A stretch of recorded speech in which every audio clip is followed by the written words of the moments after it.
दोस्तों नमस्कार। Live India Hindi के एक और नए वीडियो में आपका स्वागत है। दोस्तों, भारत सरकार की एक ऐसी रिपोर्ट सामने निकल के आई है जिससे पता चलता है कि अगर सरकार किसी पर्टिकुलर इंडस्ट्री में काम करने वाली किसी भी कंपनी के ऊपर अगर ध्यान दे तो डेफिनेटली वो पूरे मार्केट में मोनोपोली क्रिएट होने से बचा सकती है। कुछ ऐसा ही अब देखने को मिला है भारत की टेलीकॉम इंडस्ट्री में, जहाँ केंद्र सरकार ने कुछ ऐसी पॉलिसीज बना करके तैयार कर दी है जिससे भारतीय बाजार में BSNL अब पूरी ताकत के साथ वापस आएगी और इन्हें रोकने वाली कंपनीज शायद मार्केट में टिक ना पाए। सरकार की क्या रिपोर्ट है इस वीडियो में जानते हैं, लेकिन उससे पहले आपसे रिक्वेस्ट है कि यदि आपको हमारे वीडियोस पसंद आ रहे हैं तो इन्हें लाइक और चैनल को सब्सक्राइब जरूर कीजिए। दोस्तों, हाल ही में भारत सरकार ने अपने बजट को पेश किया जिसमें करीब 1.2 लाख करोड़ रुपए तय किए जाते हैं भारत की टेलीकॉम इंडस्ट्री के लिए, लेकिन उसमें से करीब 83,000 करोड़ रुपए का बजट सीधे BSNL के नाम कर दिया जाता है। इससे ये बात तो क्लियर हो गई कि सरकार यदि किसी पर्टिकुलर इंडस्ट्री की किसी पर्टिकुलर कंपनी पर फोकस कर ले तो वो मार्केट में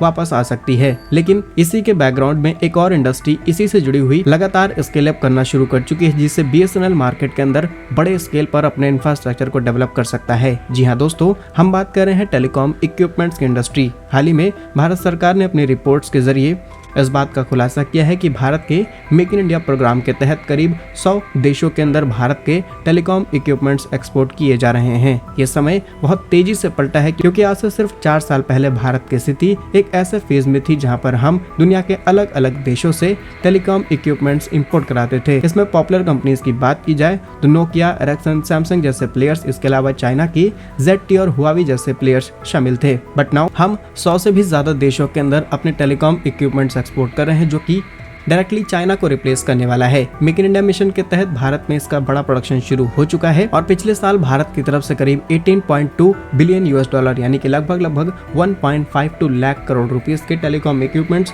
अलग अलग देशों के अंदर एक्सपोर्ट किए गए हैं। ये इंडस्ट्री लगातार स्केल अप होती चली जा रही है और इससे भारत को बहुत ज्यादा फायदे मिलने वाले हैं। असल में अगर अफ्रीका या फिर कुछ गरीब देशों की बात की जाए तो यहाँ पर चाइना इसी तरीके से टावर्स सेटअप कर रहा था, लेकिन यहाँ से बहुत सारा डेटा अपने इलेक्ट्रॉनिक के माध्यम से चाइना चोरी करके अपने देश में लाता है। लेकिन भारत के केस में ऐसा नहीं है। भारत पर दुनिया भरोसा करती है, इसीलिए भारत की इंडस्ट्री 4 साल के अंदर इतनी बड़ी हो चुकी है और अब हम दुनिया भर में ऐसे इक्विपमेंट्स एक्सपोर्ट कर रहे हैं। दुनिया भर में इंफ्रास्ट्रक्चर बढ़ाया जा रहा है, खासकर टेलीकॉम सेक्टर में, जिसका डायरेक्ट बेनिफिट भारत को मिलेगा। और यहीं पर सबसे बड़ा इशू आ रहा था BSNL को लेकर के। असल में BSNL अपने टेलीकॉम इंफ्रास्ट्रक्चर को एक्सपेंड नहीं कर पा रहा था बिकॉज ये सारी कंपनीज बहुत महंगे दामों पर ये टेलीकॉम इक्विपमेंट्स भारत के अंदर भेज रही थी। लेकिन अब भारत के अंदर डोमेस्टिक प्रोडक्शन शुरू हो चुका है तो डेफिनेटली BSNL मार्केट में फिर से वापसी आसानी से कर सकती है। फिलहाल क्या कुछ कहना है भारत सरकार की इस नई रिपोर्ट पर कमेंट्स में जरूर बताइए। यदि आपको हमारे वीडियोस पसंद आ रहे हैं तो इन्हें लाइक और चैनल को सब्सक्राइब जरूर कीजिए। धन्यवाद। जय हिंद।